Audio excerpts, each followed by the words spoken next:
এবার ভোট বয়কটের ডাক পড়ল আরামবাগে। আরামবাগের মান্দরা, 22 মাইল এবং দাদনপুর গ্রামের একমাত্র খেলার মাঠকে বাঁচানোর দাবিতেই পড়েছে এই পোস্টার। বিগত দিনে এই খেলার মাঠকে কেন্দ্র করে বারবার এলাকায় উত্তেজনা দেখা গেছে। তার মূল কারণ ওই খেলার মাঠকে ডাম্পিং গ্রাউন্ড বা আবর্জনা ফেলার জায়গায় রূপান্তরিত করতে চায় আরামবাগ পৌরসভা।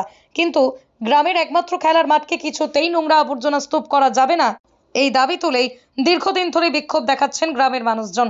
তাঁদের দাবি, এই মাঠকে কোনোভাবেই ডাম্পিং গ্রাউন্ড হিসেবে ব্যবহার করা যাবে না, এই মাঠকে খেলার মাঠ হিসেবে স্বীকৃতি দিতে হবে।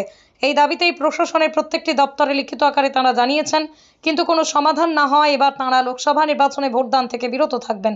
আগে ওই মাঠকে খেলার মাঠ হিসেবে স্বীকৃতি দিতে হবে, না হলে ভোট বয়কটের পাশাপাশি এই আন্দোলন জারি থাকবে। আমরা প্রশাসনের সর্বস্তরে প্রথম হচ্ছে তিরোল পঞ্চায়েত জানিয়েছি, বিডিও অফিস জানিয়েছি, আচ্ছা ল্যান্ড ডিপার্টমেন্ট বিএলআরও অফিসে জানিয়েছি, এসডিও অফিসকে জানিয়েছি, এসডিপিও অফিসকে জানিয়েছি, আমাদের আরামবাগ থানার আইসিকে জানিয়েছি, আচ্ছা চিফ মিনিস্টারকে জানিয়েছি, ডিএমকে জানিয়েছি। বর্তমানে যারা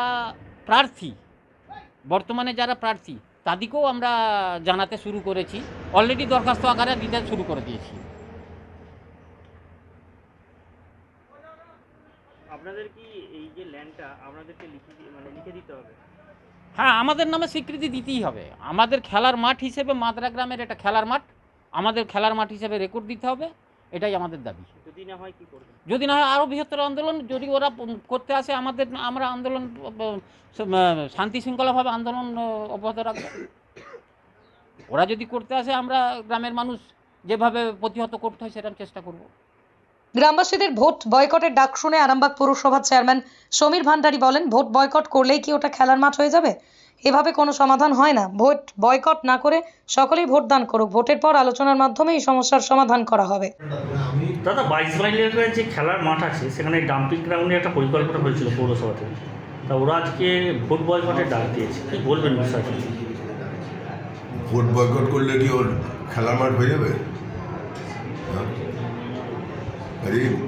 ওসব না করে ভোটটা দিক, দিয়ে আসুক, আলোচনায় বসুক, বসলে আমরা একটা সমাধান বের করব। এটা কি ভোটের পর আপনারা চিন্তা করবেন? নিশ্চয়ই। চেয়ারম্যান সমীর ভান্ডারী ভোটের পরে সমস্যা সমাধানের আশ্বাস দিলেও এই ঘটনায় চেয়ারম্যানকে কটাক্ষ করেছেন পরশুরার বিধায়ক তথা আরামবাগ সাংগঠনিক জেলা বিজেপির সভাপতি বিমান ঘোষ। কটাক্ষের পাশাপাশি গ্রামবাসীদের উদ্দেশ্যে বিমানবাবু বলেন, ভোট বয়কট না করে আসন্ন নির্বাচনে আপনারা সকলে বিজেপিকে ভোট দিন, ভোটের পর আমাদের সাংসদ নির্বাচিত হওয়ার পর আমাদের সমস্যার সমাধান হয়ে যাবে। ভোট বয়কটের ডাক দিয়েছে এলাকার মানুষেরা, কি বলবেন? ওখানে কাউন্সিলর হচ্ছে সমীর ভান্ডারী, পৌরসভার চেয়ারম্যান। তো সেখানে সমীর ভান্ডারী এগেনস্টে, মানে তৃণমূলের এগেনস্টে তারা ভোট দেবে না, মানে এরা সব তৃণমূলের ভোটার ছিল, ঠিক আছে? তো তারা ভোট বয়কট করছে তৃণমূলের কাজের বিরুদ্ধে। আমি ওনাদেরকে আগ্রহ করবো, গণতন্ত্রের উৎসব হচ্ছে ভোট। আপনাদের উপর তৃণমূল যে অবিচার করেছে, ভোট বয়কট কেন করছেন? তৃণমূলের উপর ভরসা করছেন না, ঠিক আছে, বিজেপিকে ভোট দিন। আগামী দিনে আমাদের এখানে সাংসদ হওয়ার পর আপনাদের যে সমস্যা আছে সেই সমস্যার সমাধান করুন। তারকেশ্বরের সর্বপ্রথম মডিউলার ওটি-যুক্ত hospital Tarakeswar Apollo multi speciality hospital. যোগাযোগ নাম্বার 03212276400 অথবা 9474147604।